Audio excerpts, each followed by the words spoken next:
South ఇండియాలోనే అతి తక్కువ ధరలకి రత్నాలనందించే ఏకైక సంస్థ 6JVR. నమస్తే, నేను Keshav. Welcome to Suman TV. Andhra Pradesh చుట్టూ ఇప్పుడు జపాన్ ఇన్వెస్ట్మెంట్ ఫ్రెండ్లీ వాతావరణాన్ని సృష్టించేటువంటి ప్రయత్నాలు చేస్తుంది. ముఖ్యంగా ఆంధ్రప్రదేశ్కు ఉన్నటువంటి కోస్ట్ ఏరియా, మరోవైపు ఇన్వెస్ట్మెంట్కి సంబంధించినటువంటి ఎస్ఈజెడ్ల పైన జపాన్ సంస్థలు ఫోకస్ పెడుతున్నాయి. శ్రీ సిటీ ఇందులో ప్రధాన లబ్ధిదారు కాబోతుంది అనేటువంటి సంకేతాలు స్పష్టంగా కనిపిస్తున్నాయి. అసలు శ్రీ సిటీకి జపాన్కి ఉన్నటువంటి లింక్ ఏంటి, రాబోయేటువంటి రోజుల్లో జపాన్ ఇన్వెస్ట్మెంట్స్, అలానే జపాన్ ఆంధ్రప్రదేశ్ కల్చరల్ ఇంటర్చేంజ్లు కూడా చాలా ఎక్కువగా జరిగే అవకాశాలు కనిపిస్తున్నాయి అనే వాదన వినిపిస్తుంది. దీనిలో ఉన్నటువంటి వాస్తవాలను ఒకసారి విశ్లేషించేటువంటి ప్రయత్నం చేద్దాం. మనతో పాటు సుబ్రహ్మణ్యం గారు అనలిస్ట్ ఉన్నారు. సుబ్రహ్మణ్యం గారు నమస్కారం. నమస్కారం సార్. శ్రీ సిటీ అనగానే ఆల్రెడీ అందులో ఒక 30-40 ఎంఎన్సీలు ఇంటర్నేషనల్ కంపెనీలు ఉన్నాయి. ప్లస్ జపాన్ భాగస్వామ్యం కూడా గతంలో 2017-18 సమయంలో అప్పటి చంద్రబాబు నాయుడు ప్రభుత్వం స్పెషల్ ఎంఓయూ చేసుకుంది. గత ప్రభుత్వ హయాంలో అది రెన్యువల్ కాలేదు. మళ్ళీ ఇప్పుడు రివైవ్ అయినటువంటి వాతావరణం కనిపిస్తుంది. ఏంటి జపాన్కి సంబంధించి శ్రీ సిటీకి ఉన్న కనెక్షన్? సార్, ఇప్పుడు మీరు శ్రీ సిటీ చూసినారంటే ఇండియాలోని జపాన్ వాళ్ళు వచ్చి ఇన్వెస్ట్మెంట్ పెడుతున్నటువంటి క్రమంలో సెకండ్ హైయెస్ట్ జపాన్ ఇన్వెస్ట్మెంట్స్ వచ్చి జరుగుతుండేది శ్రీ సిటీలో. శ్రీ సిటీలో ఇప్పుడు ఒక 25 మంది సభ్యులతో కూడినటువంటి ఒక బృందం, high level delegation, government officials కూడా ఇన్వాల్వ్ అయిన దాంట్లో జపాన్ గవర్నమెంట్ ఎహిమే పర్ఫెక్చర్ అనేటటువంటి ఒక ప్లేసు జపాన్కి సంబంధించి ఒక స్టేట్ అనుకుందాం ఫర్ ఎగ్జాంపుల్. ఆ ప్లేస్కి సంబంధించిన గవర్నమెంట్ అఫీషియల్స్, తర్వాత ప్రైవేట్ కంపెనీలు ఒక 25 మందితో కూడిన బృందం రావడం జరిగింది.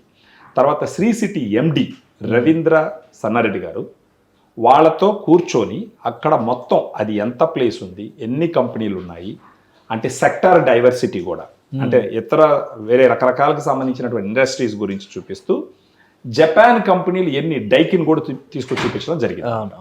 సో వాళ్ళు చెప్తున్నది ఏంటంటే ఇండియాలో జపాన్ ఇన్వెస్ట్మెంట్స్కి నంబర్ 2 పొజిషన్ ఉన్నది శ్రీ సిటీ అని చెప్పి. సో ఆల్రెడీ ఈ ఎహ్మే పర్ఫెక్చురా ప్లేస్కి సంబంధించిన యూనిచామ్ అనేటటువంటి ఒక కంపెనీ ఆల్రెడీ అక్కడ ఉందన్నమాట ఆపరేషన్లో. ఆ కంపెనీని కూడా చూపించినారు. ఈ ఎహిమే పర్ఫెక్చర్ అనే ప్లేస్కి ఉన్నటువంటి ఇంపార్టెన్స్ ఏంటి అంటే షిప్ బిల్డింగ్ చేయడంలో వాళ్ళకి ఎక్స్పర్టైజ్ ఉంది. తర్వాత పేపర్ మ్యానుఫ్యాక్చరింగ్లో వాళ్ళకి ఎక్స్పర్టైజ్ ఉంది. దానితో పాటు రెన్యూబుల్ ఎనర్జీకి సంబంధించిన ఎక్స్పర్టైజ్ కూడా ఉంది వాళ్ళకి ఆల్రెడీ. సో ఇప్పుడు వాళ్ళని తీసుకొచ్చి అక్కడ అన్ని చూపిస్తూ ఇన్వెస్ట్మెంట్లు పెట్టవలసిందిగా అక్కడ ఉన్నటువంటి ఎంపీ గారు ఈ టీం మొత్తం చంద్రబాబు నాయుడు గారు ఏపీ సీఎంతో భేటీ అయింది. ఆ భేటీలో ship building industry, ship making industry, ship yard maintenance కి సంబంధించి టెక్నాలజీ సహకారం కావాలని సీఎం గారు అడిగారు. సో అంటే కోస్టల్ బెల్ట్ లో శ్రీ సిటీ ఒకటే కాకుండా కోస్టల్ బెల్ట్ లో కూడా ఇన్వెస్ట్మెంట్ ఆపర్చునిటీస్ పైన ఈ జపాన్ టీం ఫోకస్ పెడుతుందని అనుకోవచ్చా? ఈ షిప్ బిల్డింగ్ గురించి మాట్లాడుకోవాల్సి వస్తే సార్, దాంట్లో శ్రీ సిటీలో ఏం పెద్దగా ఉండదు. అక్కడ వాళ్ళు అప్పుడు ఏం రావాలా, ఈ కోస్టల్ కారిడార్ లో మొత్తం చేసుకుంటా పోవాలి. ఫర్ ఎగ్జాంపుల్ కృష్ణపట్నం అని చెప్పేసి, ఇటుపక్క మచిలీపట్నం అని చెప్పేసి, ఇక్కడ సంబంధించి ప్రత్యేకించి ఆ నెల్లూరు జిల్లాకి అనుకూలతలు బాగున్నాయి అనమాట.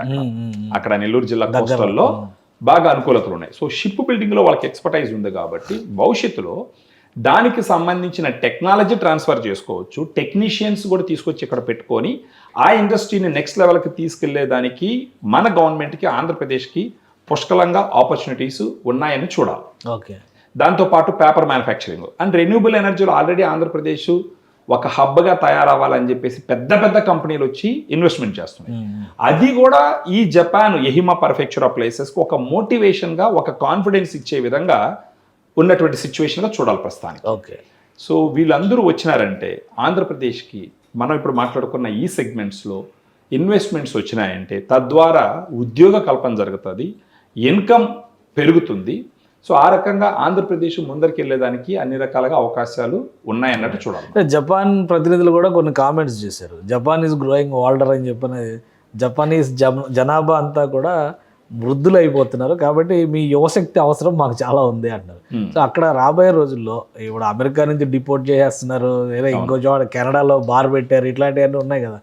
జపాన్లో ఎంప్లాయ్మెంట్ ఆపర్చునిటీస్, మన వాళ్ళు జపాన్ వెళ్ళడానికి కూడా అవకాశాలు పెరిగే ఛాన్సెస్ ఉంటాయి. ఖచ్చితంగా ఉంటాయి సార్. అంటే ఇప్పుడు ఓవరాల్గా చూసినారంటే కూడా ఇప్పుడు మీరు ఒకప్పుడు అంటారనమాట, భారతదేశము హిందూయిజము ప్రపంచానికి ఎలా బతకాలని నాగరికత నేర్పించింది అన్నటువంటి చరిత్ర ఉన్నటువంటి నాగరికత మనది. ఇప్పుడు మీరు జనరల్గా చూసినా కూడా మనకు అంటారు కదా అప్పుడప్పుడు, ఏముందరా నీకనంటే నాకు ఎదిగిన 4 బిడ్డలు ఉండారా అంటారు కదా.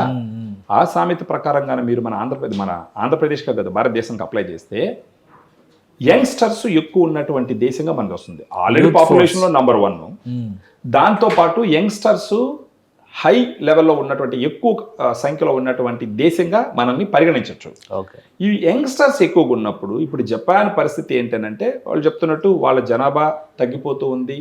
సో అలాంటి ఒక సిచ్యువేషన్లో మీ యువకులు మాకు కావాలా అని అంటే అన్ని రకాలుగా ఇక్కడున్న యువత అక్కడికి వెళ్ళి పనిచేసి సంపాదించుకునే మార్గం ఉంటుంది. ఇప్పుడు పెద్ద పెద్ద కంపెనీలు మీరు చూసినారంటే జపాన్ నుంచి వచ్చిన కంపెనీలు, ఈ సోనీ అవి ఇవి కొంచెం ఎలక్ట్రానిక్స్ సంబంధించి జైంట్ అది.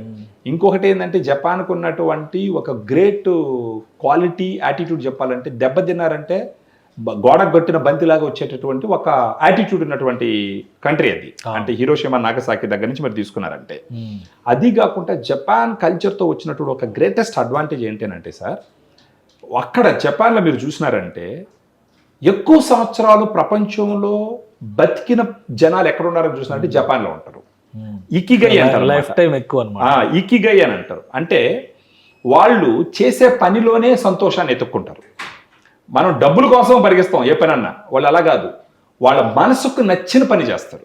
ఇప్పుడు యువత మనకు ఇండియాలో చూసినారంటే మనసుకు నచ్చిన పని చేయట్లే, జీతం కోసం చేస్తున్నారు, డబ్బులు ఎక్కువ వచ్చే పని చేస్తున్నారు. మనసు చంపుకొని ఆఫీసు పోవాలంటే అంటపోతారు, ఇంకా తప్పదు కాబట్టి ఈఎంఐలు అయి ఉంటాయి కదా. వాళ్ళకున్న కల్చర్ ఏంటంటే అది చిన్న పని అయినా పెద్ద పని అయినా సరే మనసుకు నచ్చిన పని చేస్తారు. మనసుకు నచ్చిన పని చేసినప్పుడు ఏమవుతుందంటే పనితో పాటు సంతోషాన్ని ఇస్తుంది, జీవన ప్రమాణాలు కూడా పెరుగుతాయి. ఆ విధంగా 100 సంవత్సరాలు ఎక్కువ మంది బతుకుతున్నటువంటి ప్లేస్ ఏదంటే జపాన్ అన్నమాట. సో అలాంటి కల్చర్ ఉన్నటువంటి ఒక దేశంతో ఆంధ్రప్రదేశ్కి వ్యాపార కార్యకలాపాలు, భవిష్యత్తులో అక్కడ అమ్మాయిలు ఇక్కడ కుర్రాలను పెళ్లిళ్ళు చేసుకోవడం, లేదా ఇక్కడ వాళ్ళు అక్కడ చేసుకోవడం, ఈ కల్చరల్ ఎక్స్చేంజ్ జరిగింది అని అంటే వాళ్ళ థాట్ ప్రాసెస్ మనకు ట్రాన్స్ఫర్ అయ్యే అవకాశం ఉంటుంది. మన యూత్ క్యాపబిలిటీ అక్కడికి ట్రాన్స్ఫర్ అయ్యే బంధం ఏర్పడుతుంది. సో విన్ విన్ సిచ్యువేషన్ గా ఎదిగేదానికి ఆస్కారం వస్తుంది. అందులో Sri City second largest Japan investment hub కాబట్టి సో భవిష్యత్తులో కేవలం వ్యాపారమే కాకుండా ఒక కల్చరల్ ఎక్స్చేంజ్, ఒక ఇంటలెక్చువల్ ఎక్స్చేంజ్, సో అన్ని రకాలుగా ఉపయోగపడేదానికి ఆస్కారం ఉంటుంది. ఇప్పుడు అదే అంటారు సార్, ఇప్పుడు పెద్దోళ్ళు అంటారు 10 రూపాయలు ఇచ్చి మంచి స్నేహితుడిని పెట్టుకో, 100 రూపాయలు ఇచ్చి చెడు స్నేహితుని వదులుకో అంటారు. అంటే చెడ్డోడిని 100 రూపాయలు ఇచ్చి వదులుకోవాలంట, మంచోడిని 10 రూపాయలు ఇచ్చి పెట్టుకో అంటారు. కానీ ఇక్కడ మంచోడిని 100 రూపాయలు ఇచ్చి పెట్టుకుంటే అన్ని రకాలుగా మంచి జరుగుతుంది. సో ఆ రకంగా మనం చూడొచ్చు. థ్యాంక్ యూ సుబ్రహ్మణ్యం గారు. ఇది శ్రీ సిటీలో జపాన్ భాగస్వామ్యం ఎప్పటిది కాదు, గత 10 ఏళ్లుగా అక్కడ జరుగుతున్నటువంటి కార్యకలాపాలు, అక్కడ జరుగుతున్నటువంటి గ్రోత్ కూడా ఒక ఇంపార్టెంట్ పొజిషన్లో ఉన్నటువంటి పరిస్థితి. షిప్ బిల్డింగ్ ఇండస్ట్రీకి సంబంధించి ఏపీ గవర్నమెంట్ రాబోయే రోజుల్లో ఫోకస్ పెడుతుంది. కోస్టల్ కారిడార్లో పెద్ద ఎత్తున వీటిపైన ప్రోత్సాహకాలు ఇచ్చేటువంటి అవకాశం ఉంది. కాబట్టి మరింత బలమైనటువంటి భాగస్వామ్యం జపాన్ ఆంధ్రప్రదేశ్ మధ్య ఏర్పడడానికి ఈ పర్యటన దోహదం చేస్తుందని సుబ్రహ్మణ్యం గారు విశ్లేషిస్తున్నారు. ఇది స్పెషల్ డిస్కషన్. Keep watching.